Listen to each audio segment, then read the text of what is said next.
지난 한 달 동안 외식하니까 좋았어요? 저는 쉬니까 너무 좋더라고요. 그래서 오늘 여기 올라오기 싫었는데, 또 안 오면 또 제가 실업자가 되기 때문에 올라왔습니다. 그런데 지난 세 분 청빙 그 후보자들 설교를 들으시면서 여러분 좋았죠? 네. 저도 저 뒤에 앉아서 말씀을 들으면서 이런 생각했어요. 누가 돼도, 세 분 중에 누가 돼도 충분한 영성과 인성과 실력을 갖추었다라는 것을 알게 되었고, 특별히 점심을 저랑 같이 세 분 다 식사를 했는데 다들 매력적이에요. 그래서 제 마음은 세 사람 중에 한 사람을 선택해야 하는 것이 참 싫어요. 다 왔으면 좋겠는데 그렇지 않습니다. 질서상 그렇지 않습니다. 저는 그렇게 생각했습니다. 어쨌든 세 분 너무 좋으신 분들을 보내주셨다. 사실 하나님께서 큰 교회 곳곳에서 수십 년 동안 어릴 때부터 훈련시켰던 하나님의 보화, 복음 같은 인물들이잖아요. 그래서 참 감사했고, 우리 교회에 그런 분들을 보내어서 또 설교도 하게 하신 것을 너무 감사하게 생각합니다. 그렇지만 또 이것이 선택인지라, 3인육 선택인지라 이런 생각을 할 수도 있어요. 듣자 하니 어떤 한 사람을 이미 정해놓고 형식만 갖추는 것 같은데 혹시 그런 거 아니야?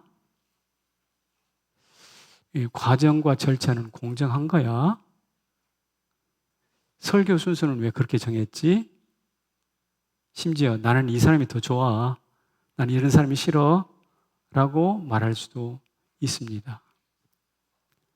하지만 지금까지 이 청빙 절차를 잘 이끌어 오신 청빙위원회 수고하신 분들이 방법상 서투를 수는 있지만 그 교회를 섬기고자 하는 선한 동기마저 의심하거나 흔들면 안 된다고 생각합니다. 그래서 지금까지 수고하신 여러분들에게 참 고마움을 표합니다. 다만 아까 말씀드린 것처럼 너무 앞서가지 않았으면 좋겠어요. 절차를 따라 신중하게 기도하며 사니까 앞서가지 않았으면 좋겠고, 잠언에 보면 이런 말씀이 있어요. 서둘러 나가 싸우지 말아라. 그러다가 이웃에게 부끄러움을 당할까 두려우니라. 그 말씀에 준해서 저도 담임 목사지만 청빙 절차에 일절 관여하지 않았어요. 지금까지 단 한마디도 보태지 않았어요.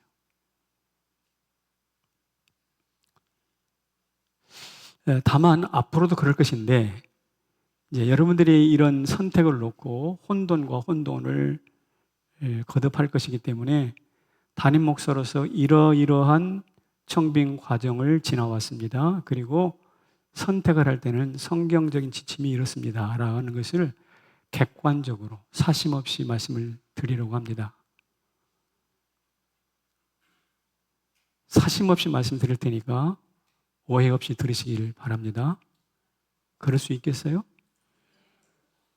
아니면 오늘 설교 자습해야 돼요. 자, 지금까지 청빙 과정과 절차를 설명드리겠습니다. 지난 3월 31일 청년을 포함한 여러 세대의 참여로 13명의 담임 목사 청빙위원회가 구성이 되었습니다. 그 후 청빙위원회는 원로 장로님들의 의견을 청취했고 설문조사를 통해서 다수 성도들의 의견도 수렴한 바가 있습니다.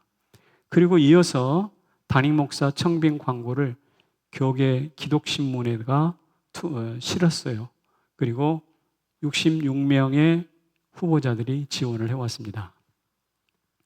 그 중에 청빙위원이 심사숙고해서 5명을 선정해서 5명을 부부 동반 면접을 했습니다. 심층 면접을 한 것이죠. 그리고 그 결과를 놓고 심사숙고 끝에 투표해서 3명을 선정했습니다. 그리고 지난 7월 21일 날 당회에 추천을 했습니다.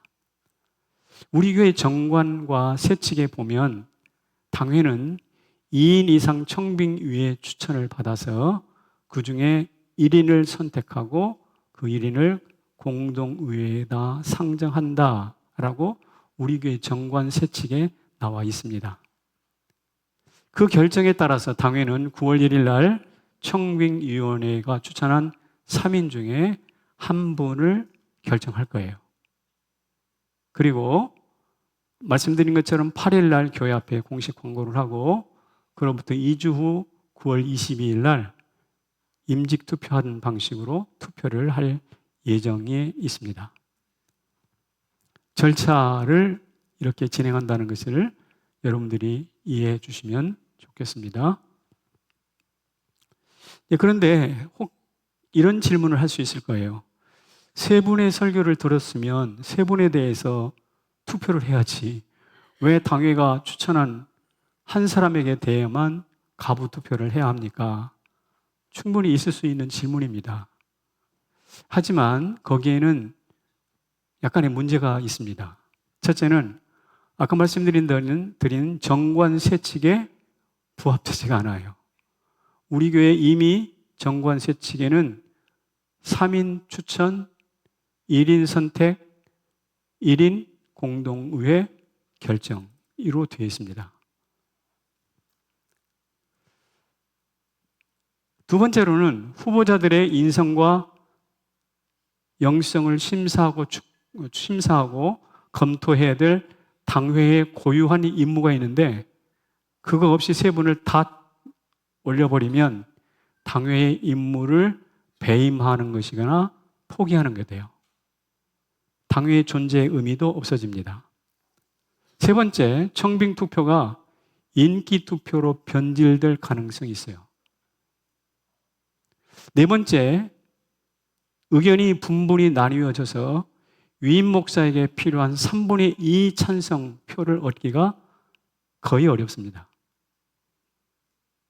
이런 현실적인 이유로 우리 교회는 당회가 3인의 추천을 받고 그 중에 1인을 결정해서 공동의회에다가 상정하는 것으로 되어 있습니다.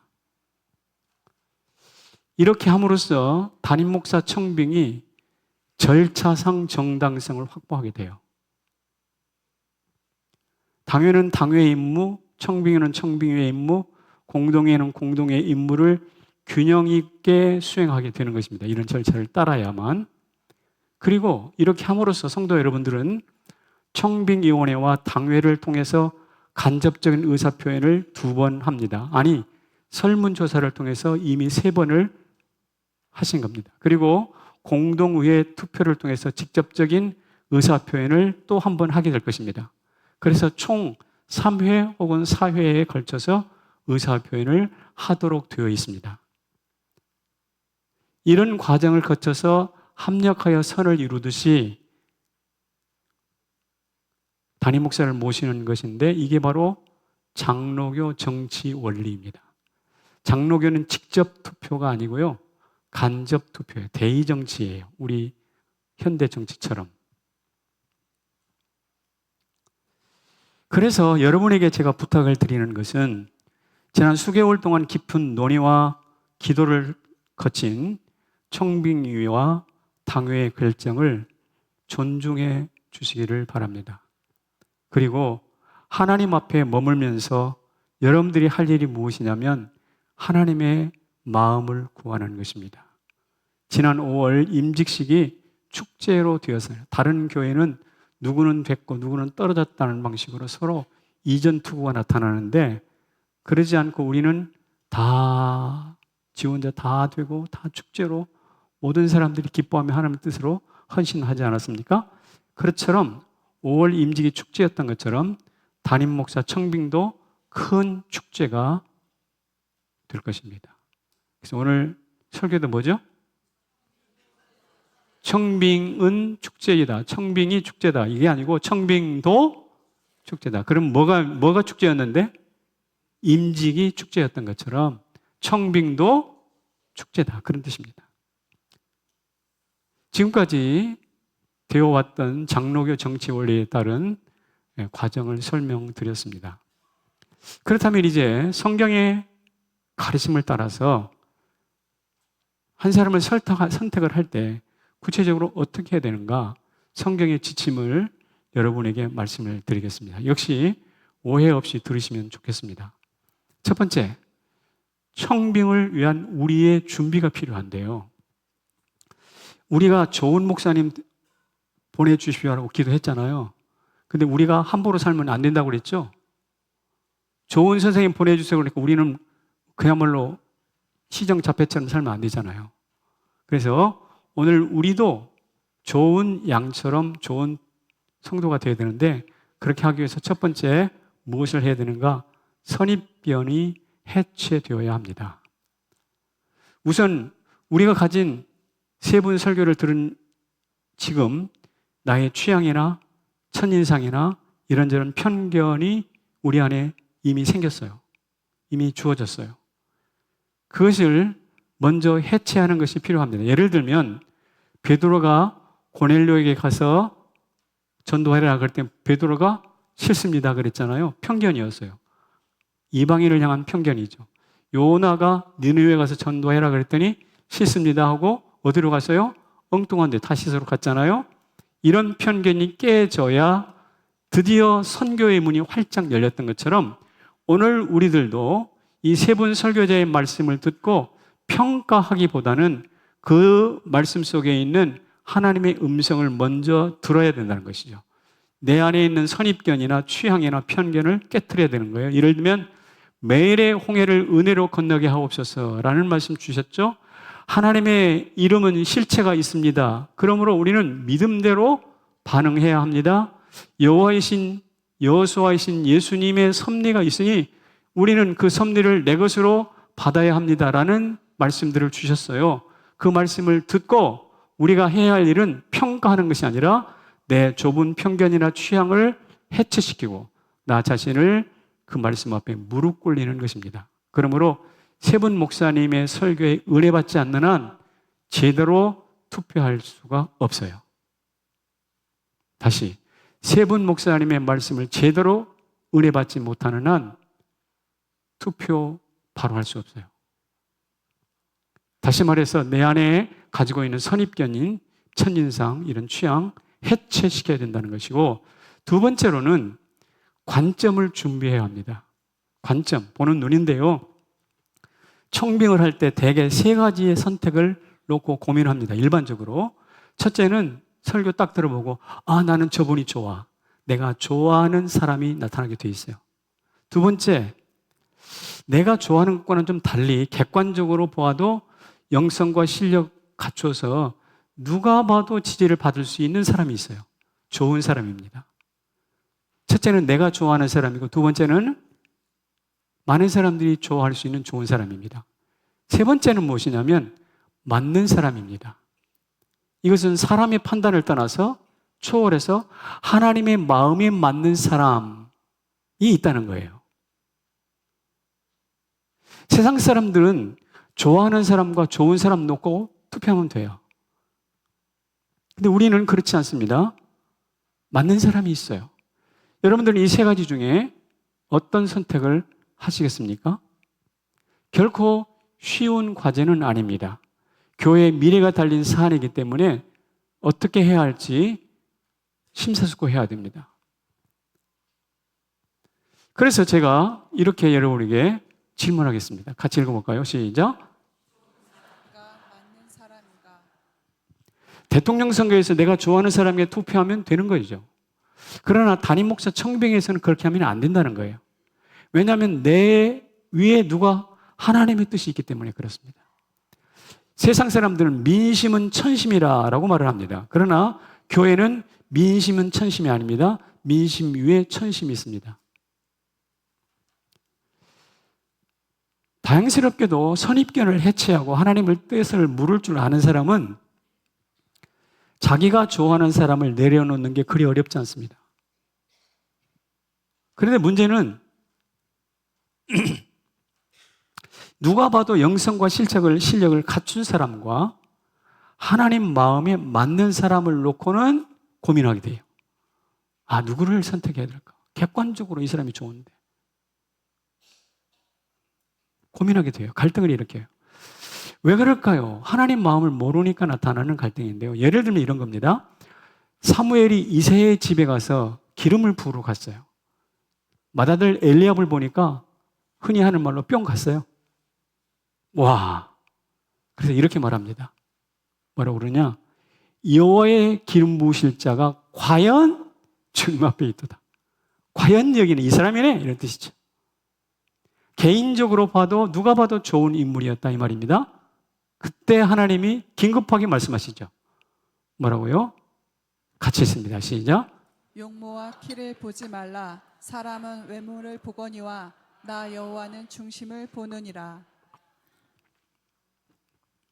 주님이 브레이크를 그만 잠깐. 그리고 사무엘상 13장 14절에 여호와께서 그의 마음에 맞는 사람을 구하여 백성의 지도자로 삼으셨느니라 그랬거든. 이 두 말씀을 요약하면 외모가 아닌 중심이 하나님과 맞아야 된다 이런 뜻이고요. 여러분 생각해 보십시오. 하나님께 맞는 사람이 사람에게도 맞아요. 왜냐하면 사람을 하나님이 만드시기 때문에 그래요. 죄송합니다.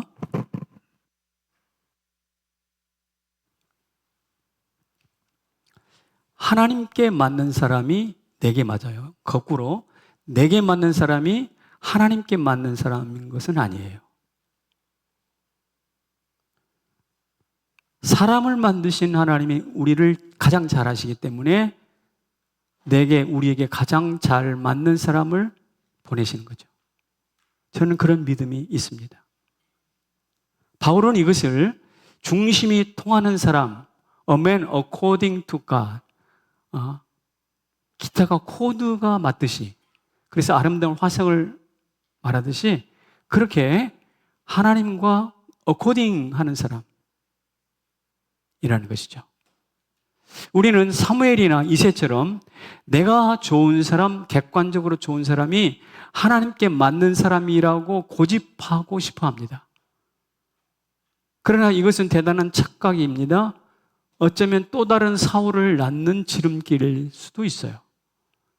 이제 나의 좋음을 내려놓고 하나님께 맞는 선택을 하시기를 바랍니다. 내 고집의 늪에서 헤어나와서 하나님의 마음을 내려받고 그분의 음성을 듣고 그분의 마음을 읽고 그분과 중심이 통해서 하나님과 하모니를 이루는 성남제일교회 여러분이 되시기를 축복합니다. 그게 바로 누구였느냐? 다윗이었어요. 자, 하나님과 맞는 것이 중요합니다. 두 번째로는 교회와 맞아야 합니다.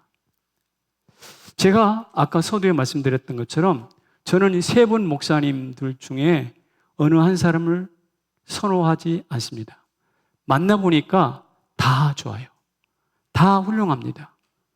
인격과 영성을 갖추신 분이에요. 놓치기 아까운 분이에요. 오직 하면 세 사람 다 모셨으면 좋겠다고 말했겠습니까? 하지만 좋은 옷들이 많아도 내게 맞는 옷은 하나이듯이 세상에 널려있는 것이 사람이지만 내가 결혼할 사람은 딱 한 사람이듯이 교회에도 맞는 사람이 있습니다. 여기 교회에 맞는다라는 것은 무슨 뜻인가요?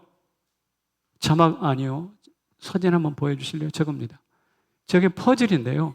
많은 그림들이 있는데 저 퍼즐이 딱 들어가야 저게 파란색과 하얀색이 딱 정리가 되죠. 그렇지 않으면 저게 완성이 안 돼요. 또 하나, 저게 모나리자 퍼즐인데요. 저 밑에 아직 채워지지 않는 하얀 부분이 있잖아요.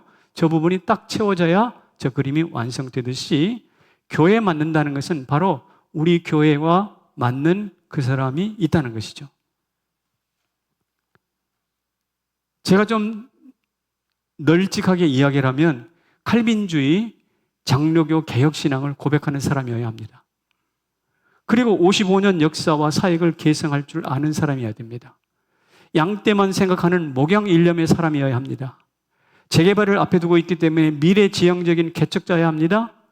우리 교회 청년들이 많기 때문에 그 역동성을 함께 춤출 수 있는 창의적인 개혁자여야 합니다.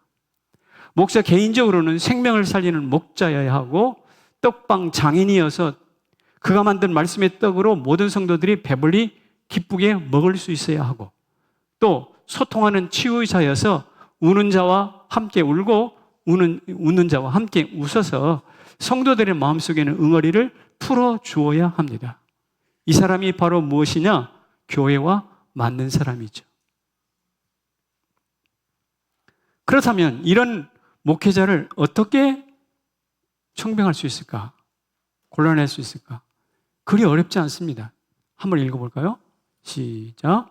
순종으로 사심을 물리쳐야 합니다. 우리 사심을 버려야 됩니다.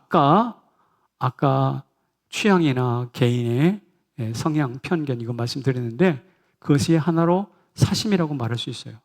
여러분, 우리는 직원을 채용하는 것이 아니에요. 채용이 아닌 청빙입니다. 요청하여 모셔온다. 청빙이거든요. 그래서 누가 좋고 싫고 누가 우수하고 열등한지 무슨 물건 사러 가서 품평회하는 품평회가 아닙니다. 청빙은. 그러므로 우리 이쪽으로 갑시다라고 여론몰이 해서는 안 됩니다. 저도 여론몰이 안 할 거예요. 여러분도 이 사람 찍어 하면 안 돼요. 왜? 그게 아니라 하나님의 마음을 맡는 것이 우선이니까. 그리고 기도하면서 하나님이 주신 마음을 받아야 됩니다. 그러므로 누가 좋은 목사냐가 아니라 누가 맞는 목사냐를 묻는 것이죠. 우열이 아니라 맞춤입니다. 그래서 읽어볼까요? 청빙 투표는 뭐가 아니라 인기 투표가 아니라 맞춤 투표입니다. 여러분, 제가 드린 말씀이 좀 어쩐지 껄쩍지근하세요? 그거 의도가 있는 거 아니요, 그렇지 않습니다. 성경의 말씀입니다. 자, 그러면 어떻게 사심을 버려야 할까요? 빌립보서의 말씀이 있습니다. 같이 읽어볼게요. 시작. 너희 안에 행하시는 이는 하나님이시니 자기의 기쁘신 뜻을 위하여 너희에게 소원을 두고 행하게 하시나니. 하나님이 우리 안에서 행하시는데 자신의 기쁜 뜻이 있어요. 근데 그 뜻을 위해서 우리에게 주시는 것이 무엇이냐면 소원이에요. 그러니까 우리 안에 내가 만든 소원이 아니라 하나님이 주신 소원이 있어야 돼요. 그런데 우리 안에 마음을 잘 살펴보세요. 많은 생각들이 뒤엉켜 있습니다. 편견도 있고 선호도도 있고 각종 생각들이 뒤엉켜 있죠? 바로 그 생각들이 다 소원일까요? 하나님 주신 소원일까요? 그건 아니에요.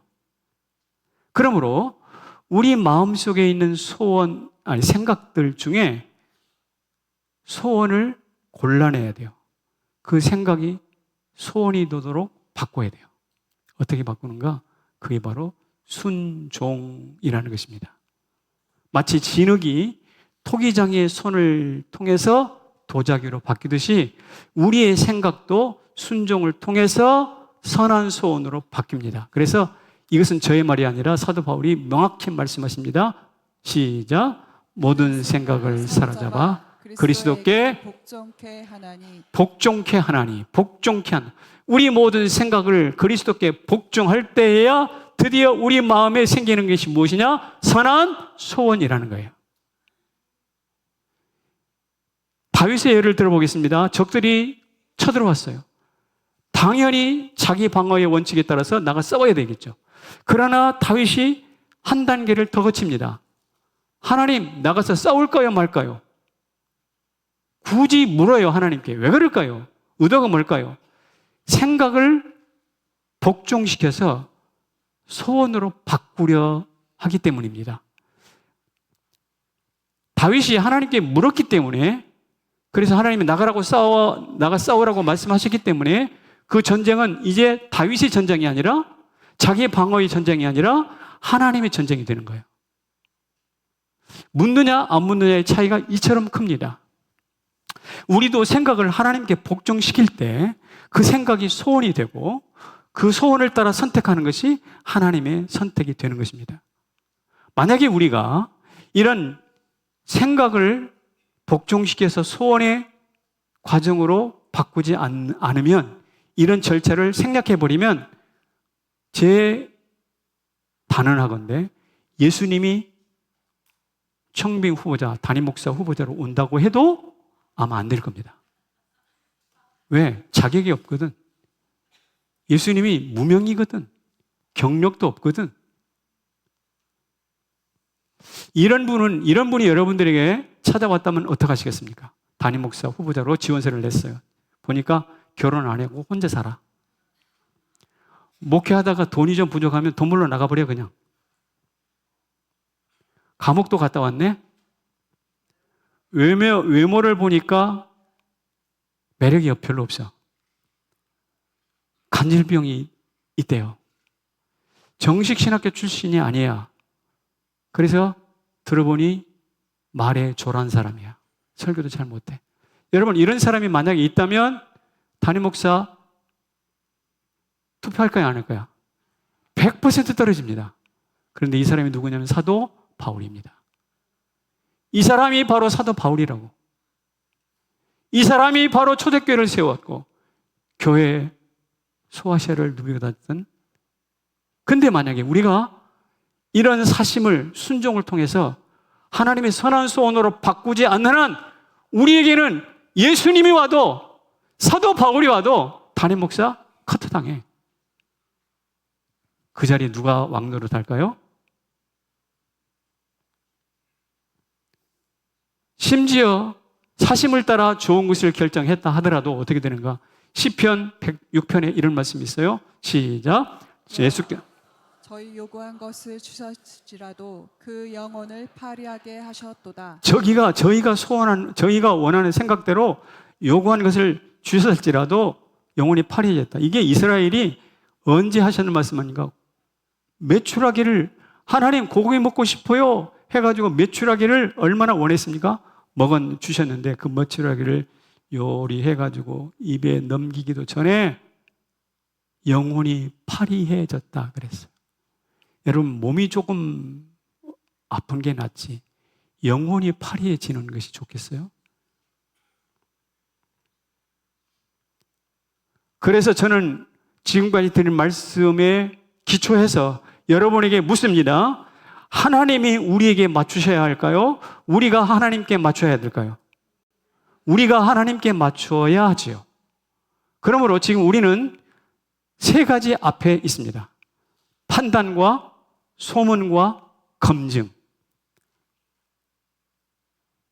세 분 설교를 듣고 보니까 각자 뭐가 있어요? 아, 나는 이분이 어때요? 더 나은 것 같아? 이분이 저 말씀이 어떻게 나은 것 같아? 나는 각자 판단이 생겼어요. 그리고 들어보니까 누가 좋다라는 설왕설래들이 또 오고 가고 있어요. 소문이 있습니다. 그리고 또 하나는 청빙위와 당회가 심사숙고해서 결정한 검증 결과도 있습니다. 여러분, 나의 판단과 흘러가는 소문과 공적인 검증, 이 세 가지가 있는데 이 세 가지 중에 어느 것을 택하시겠습니까? 설교 한 편을 듣고 판단하는 것이 매우 위험하다는 것은 누구나 다 압니다. 오고 가는 소문도 정확하지가 않습니다. 그렇다면 정관과 절차대로 진행한 청빙위와 당회의 검증을 신뢰하는 게 낫지 않을까 싶습니다. 물론 검증도 완벽하지는 않아요. 3인이 아니라 그 중에 한 사람에게만 가부 투표를 한다는 것도 썩 내키지 않을 수 있습니다. 하지만 그렇게 함으로써 장로 정치의 원리를 따라가는 것이고요. 청빙의 당회, 공동회가 각자 고유의 임무를 수행하게 됩니다. 그리고 청빙 투표가 인기 투표가 아니라 하나님의 마음을 구하는 맞춤 투표가 될 수 있습니다. 그리고 원하는 바를 얻은 후에 영혼이 파리해지지도 않습니다. 사심을 물리치고 내가 좋아하는 사람이나 좋은 사람이 아니라 하나님 마음에 맞는 사람을 선택할 수가 있습니다. 이것을 놓고 당회원들은 지금 금식하면서 하나님 앞에 머물고 있어요. 저도 제 개인적인 의사가 투영되지 않도록 하기 위해서 간절히 행보를 조심하고 있어요. 누구와도 연락하지 않고 세 사람 중에 공평하게. 그래서 이런 하나님의 원리를 따라 여러분을 권면합니다. 하나님 앞에 깊이 머무시기를 바랍니다. 그리고 그분의 음성을 들으시기를 바랍니다. 내 취향이 아닙니다. 내 편견이 아닙니다. 내 선호도가 아닙니다. 그리고 그분의 마음을 받으시기 부탁합니다. 개인적으로 만나서 사견을 솔직히 나누는 것은 괜찮습니다. 있을 수 있습니다. 다만 선거 운동을 하지는 마세요. 운동하면 반드시 후유증이 있습니다. 앙금과 파당입니다. 지금은 운동이 아니라 음성이 필요한 때입니다. 지금은 운동이 아니라 음성, 하나님 음성이 필요한 때예요. 그 음성을 통해서 좋은 사람이 아닌 맞는 사람을 선택할 수가 있으니까요. 오늘 저의 말씀이 편견이 아니라 여러분의 판단을 돕는 말씀이 되었으면 좋겠습니다. 그리고 이렇게 할 때 청병을 통해서 우리의 가운데 나타나는 것이 무엇이냐? 갈등이 아니라 축제다 이 말이죠. 우리는 이런 불안이 있어요. 우리가 정말 옳은 선택을 할 수 있을까? 앞으로 20년 이상 동행할 지도자인데 잘못 선택을 해가지고 혹시 어려움을 겪지는 않을까? 요사이 대물림에 실패한 대형 교회들이 너무 많은데 그런 교회들처럼 우리도 풍파를 겪지 않을까? 라는 두려움이 있습니다. 하지만 우리가 지켜온 말씀드린 이 말씀을 우리가 준수한다면 걱정하지 마십시오. 55년 동안 우리를 인도해 오신 하나님이 계시지 않습니까? 그리고 우리가 선한 목사님, 딱 맞는 목사님 보내주십시오라는 기도가 있지 않습니까? 그리고 실제 만나보니까 인성과 영성과 실력을 갖춘 분들이시더라고요. 오히려 문제는 우리가 사심을 가지고 선한 소원으로 바꾸지 않은 내 고집대로, 내 취향대로 밀고 가는 거야. 그러지 마시고요. 하나님과 교회에 맞는 담임 목사를 보내주실 하나님 신뢰하시기를 바랍니다. 개신교 역사를 보면요, 루터가 종교개혁을 하고 그 사람으로 끝나버리지 않았습니다. 그것이 이어질 수 있었던 것은 그 뒤에 멜랑히톤이라는 유명한 학자요 후계자가 있었습니다. 칼빈도 종교개혁을 하고 그 사람 당대로 끝나버리지 않고 그 뒤에는 베자라는 유명한 후계자가 있었습니다. 위샤트, 영국의 청교도 종교개혁을 주도했던 위샤트라는 사람이 있는데 이 위샤트가 죽고 난 이후에 그의 호위병이었고 그를 신변보호 맡았던 존 낙세라는 사람이 있었습니다.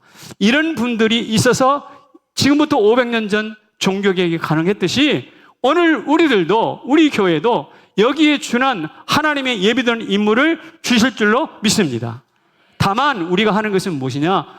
내 뜻이 아니라 주님의 뜻을 이루소서. 주님의 뜻을 이루소서. 다 같이 합시다. 시작. 주님 발 앞에 엎드리니 나의 맘속을 살피시사 주님의 소원 이루소서. 주님 뜻이. 교회가 언제 강해집니까? 교회를 향한 우리의 뜻이 아니라 주님의 뜻이 이루어질 때고, 성도가 언제 강해집니까? 성도를 향한 성도의 뜻이 아니라 주님의 뜻이 성취될 때입니다. 하나님의 뜻대로 모세가 세워지니까 광야를 통과하잖아요. 하나님의 뜻대로 다윗이 세워지니까 주변 족속들을 정복하고 나라가 강해지잖아요. 하나님의 뜻대로 엘리야가 세워지니까 3년 6개월에 가뭄이 물러가고 우상이 타파되지 않습니까? 그런 하나님이 우리의 하나님이십니다. 그렇다면 그 하나님의 뜻을 내 마음으로 받아서 청빙이 축제가 되기를 소망합니다. 새로운 성전 지어 걸어온 50년보다 더 크게 부흥하는 교회, 청년과 주일학교가 부흥하고 성남의 1%를 책임질 수 있는 교회, 이런 축제 벌이는 교회가 되기를 주님의 이름으로 축원합니다. 결론을 맺겠습니다. 이 교회는 우리가 뼈를 묻을 교회예요. 천국 가는 관문입니다. 이 관문을 갈등과 파벌로 더럽히지 맙시다. 내가 좋아하는 사람이나 좋은 사람이 아니라 하나님 마음에 맞는 사람을 택합시다. 내 판단, 들리는 소문이 아니라 청빙이 당위가 소신을 다해서 정성껏 기도하며 검증한 인물들을 존중하시고, 그리고 그 주신 하나님이 주신 마음에 따라 투표하세요. 그럴 때 청빙이 축제가 되며 우리 교회는 4대 위임 목사와 함께 성남을 리드하는 교회가 될 줄로 믿습니다. 마지막 한 문장. 그래서 필요한 것은 사심을 소원으로 바꾸는 우리의 순종입니다. 자리에서 일어나십시오.